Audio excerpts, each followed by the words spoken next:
Modou na nga def. maa ngi sant yàlla bu baax Mohamed. tey dañu ñëwoon Njalaxaar fekk si la. ñu bëggoon nga présenté wu gars yi ñu gën la miin. waaw Mohamed jërëjëf ci seet bi di la masawu coono bu baax ci déplacement bi waaw man maa ngi tudd Pape Modou Gueye nekk un petit producteur nekk dans le village Njalaxaar qui est dans la commune de Gandon. Voilà, cette année-ci dañu def oignon ci benn variété bi ñuy wax Otimo.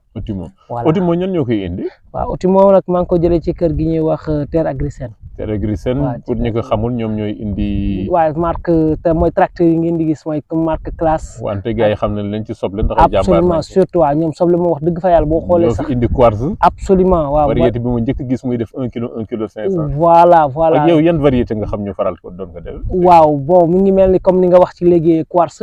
am na tamit Russet. muy benn oignon rouge bu rafet.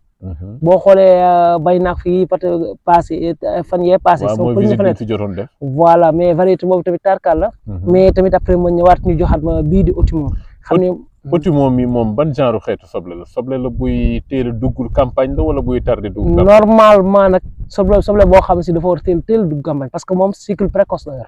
cycle court la cycle ñaata jour la. waaw normalement moins de 3 mois. 3 mois diggante soo jëmbat ba wala waaw boo jëmbatee ba pare. moins de 3 mois day ñor. yow bi nga koy liggéeyee. kañ nga def sa repiquage. bon boo xoolee maa ngi defoon sama repiquage le 26. janvier foofu tey ñu ngi toll ci le 1er mai. le 1er mai. yow kañ nga arrêté ndox mi. maa ngi arrêté ndox depuis war na ëpp na 15 jours maam bi mu daanoo rek saa yàgg na même pas 3 mois. xam ay près 2 mois et quelque 2 mois 10 jours. la def waaw comme commencé na daanu carrément tëdd waaw ci laa commencé fendal. variété bi yow nan nga ko liggéeyee ak yan engrais nga ko liggéeyee. waaw bon variété bi moom liggéey bi moom méttiwul woon boo xoolee sax li tax liggéey bi xaw a métti pour man sama problème parcelle bi ma yor la parce que parcelle bi des na nivelé. moo tax liggéey bi xaw a métti mais vraiment dajuma ci coon parce que aw ma yenn attaques yi résistance tam mi ngi ci parce que aw ma yenn attaques yi bon ak nag damay def ay traitement préventif. d'accord waaw damay def kon ñu fàttali yow système goutte à goutte ngay liggéey. absolument système goutte à goutte ngay liggéey ñaata ban kii nga bon j'ai fait des planches de comment ça s'appelle de largeur 1 mètre. léegi boo xoolee côté bi léegi day nekk 60 mètres. 60 de long. ñaata si 1 mètre bi. waaw ñaata geen nga doon. j'ai mis 3 gaines. 3 gaines waaw espacé de 50 centimètres. d'accord voilà. léegi gannaaw loolu. yan engrais nga ko doon utiliser. bon ay engrais soluble wala soluble. non ay engrais soluble. certes des fois boo may dooree jëmbat nii wutal naa sama DAP saaw ko ci pour may gàncax gi maanaam début juste jàpp bi. mu am lu mu dundee après ci laa ko commencé injecter l'engrais. di nga faral di def traitement engrais foliaire. oui def naa ko fi def naa fi ay engrais foliaire mais am na fi engrais foliaire boo ma ci joxoon boo xam ne jot naa ko fee essayé tamit aussi. d'accord waaw jot naa ko fee def. kon soo ma doon limal yan engrais ngay faral di dugal yow. comme voilà bon boo xoolee dinaa def urée dinaa def MAP dinaa def sulfate mais fii boo xoolee li ma ci gën a nitrate de magnésium laa ëppoon li ma doon def que sulfate de magnésium bi. lu tax parce que boo xoolee suuf si fii dafa xaw a kii tuuti nu mu tudd un peu salé léegi nag alors que sulfate bi nag boo xoolee tuuti day gën a accentuer la salinité.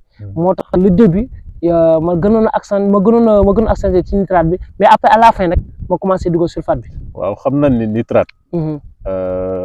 bon nan nga wax nitrate de magnésium. ok magnésium bi moom seetlu na ni moom day rafetal day taaral soble. absolument te en plus lu loo sax ba ci xob bi. xob bi day vert lool doo gis mu ko ay rey muy jaune genre yooyu noonu parce que magnésium boo xoolee sa ci propriété moom dafay favoriser la photosynthèse. photosynthèse boobu mooy tax te ji gàncax gi li muy jëlee ci suuf si. mu koy togg ci xob bi. yaa ngi dégg pour que fekk xob bi mën a rafet léegi photosynthèse boobu lay gën a favoriser bu ko defee gàncax gi day gën a dund. dafa am nag benn affaire bu ma seetlu yow sa soble. sa soble du def plateau. du def plateau. li may woowee plateau mooy ci suuf yëkkatil soble bi. tey jii bu ñu xoolee sa pièce soble yëpp dama gis mu rond. waaw absolument. est-ce que du xeetum engrais boobu ngay jëfandikoo. waaw mën na ne te même aussi tamit comme soufre boobu ma lay wax nii. dafa baax trop tamit ci soble. soble dafa bëgg soufre. mais comme li ma la expliqué maanaam comme que damay dooree jëmbat.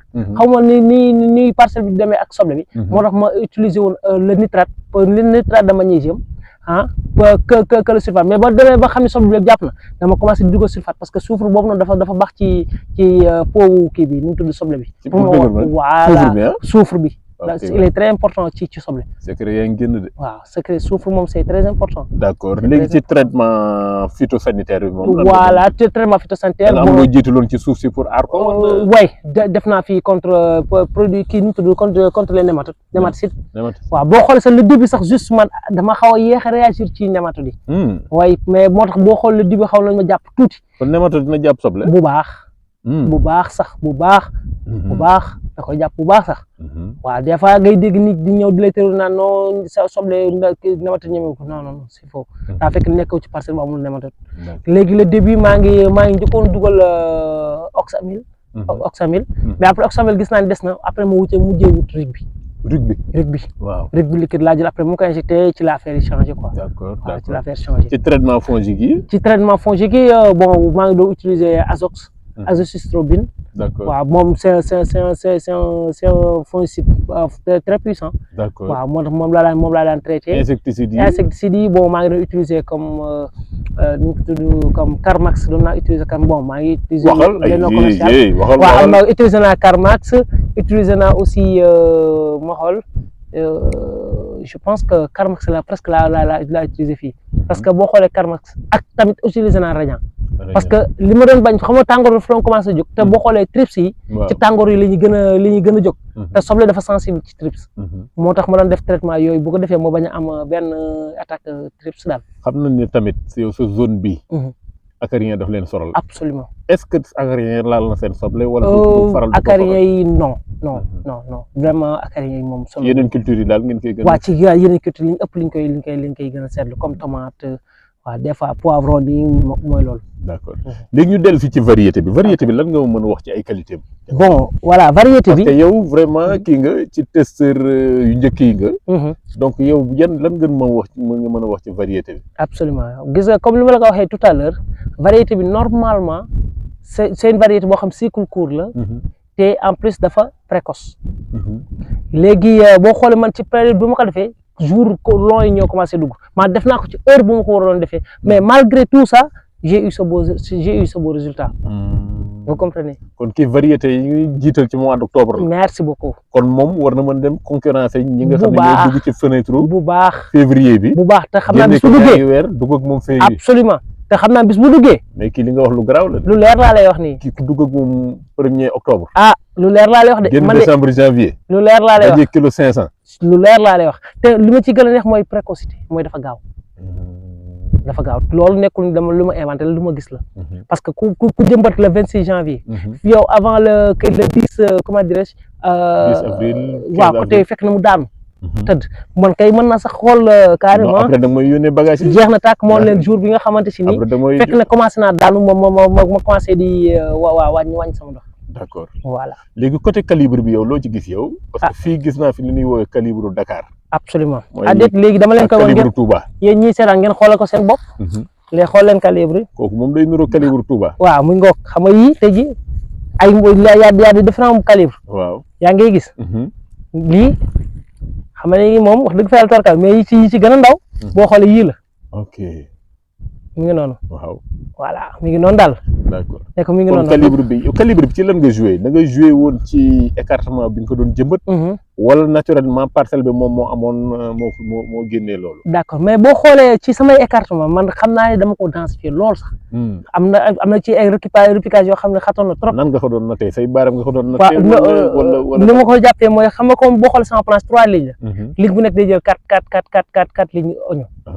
day jël 4 day ligne 4 mu nekk doom yu dend. waaw kay 4 doom yu dend. ci par kii bi. absolument donc ligne bi à peu près su fekkee dañ ko jël. 4 la 1 mètre bi ñaata ngay am kon. léegi boobu léegi 4 la bokk da ngay am léegi sur la planche. tu auras 12 lignes. 12 lignes d'oignon sur la planche. sur la planche tu as 12 lignes d'oignon. 12 lignes d'oignon. voilà d'accord d'accord. te boo xoolee famille amul na defuñu gabarit dara famille ñoo ko doon bët mais juste dama leen wan yoon ni leen tey jii bëgg naa comme ça li ñu gutaagu bu nekk. mais lu tax utiliser woo gabarit bi parce que yow ci yow laa gisoon benn gabarit bu doy waar boo xam ne absolument mais gabarit boobu yow fan nga inspiré woo loolu. mais boo xoolee gabarit boobu li tax ma utiliser ko woon mooy parcelle bi moo njëkkee woon def soble boobu parcelle bu ndaw la woon. mën nañu bëtt di dem mais tey jii lu ci mel ne parcelle bii nii tey jii bu fekkee da nga bëgg di bëtt dem ça va prendre beaucoup de temps pour que repiquage day yàgg te boo xoolee repiquage bi yëpp ci soble ma ngi may durer une semaine. D'accord surface bi ñaar nga doon surface bi li 0,5 la 0,5 la une semaine mais loolu guddul ci une semaine waaw gis nga une semaine mais boo xoolee am na beneen partie boo xam ne fa dem lu ma automobile laa bëgg ak lee mais bu dee automobile je pense que ay 4 jours la 4 jours 5 waaw la nga amul woon personnel bu doy waaw mais des fois loolu la inconvénient parce que dafa am yeneen tool yoo xam ne dañuy liggéey ñeneen ñi personnel di dem fee moo tax li nga mënoon am rek ngay indi waaw repiquer mu jeex soble bi am na rendement wala amul rendement man ci samay gët de xaw naa am rendement ci man waaw man gis naa def nga carré de rendement bi nga liggéey ba pare wala da ngay xaar ba soo koy sogam di yëkkati sogam di waaw loolu laa bëgg fi mu toll nii mais xam naa kon dañuy def bu boobaa bi su ma demee bay sol ma woola ni la sëñ bi daa mel ni sol na wala soit xam à peu près ñu mën a xam tey ji à peu près espace 0,5 bi ñaata la génn ci saak ñaata la génn ci saak loolu dina am solo voilà mais léegi pour gën a xóotalaat ci soble bi est-ce que li muy génnee ci xob dina doy waaw am na ñoo xam ne ci xob la ñuy nattee soble seen mbay waaw pour ni la soble bi dina am rendement ñii ni la man su amee 10 feuilles ba 12 feuilles sama xel dal na absolument am na ñoo xam ni fleur ba la ñuy vérifier est-ce que gii dina génnee fleur am déet absolument loolu ci mën a wax tey jii comme par exemple tey jii gis ngeen bulbe bi xool leen nombre de feuilles bi benn nii ñaar ñett ñeent juróom benn juróom ñaar juróom ñett bizarrement pratiquement yëpp presque ay 8 feuilles la ay 8 feuilles waaye 8 feuilles yu doy 8 feuilles yu ngande bien charnu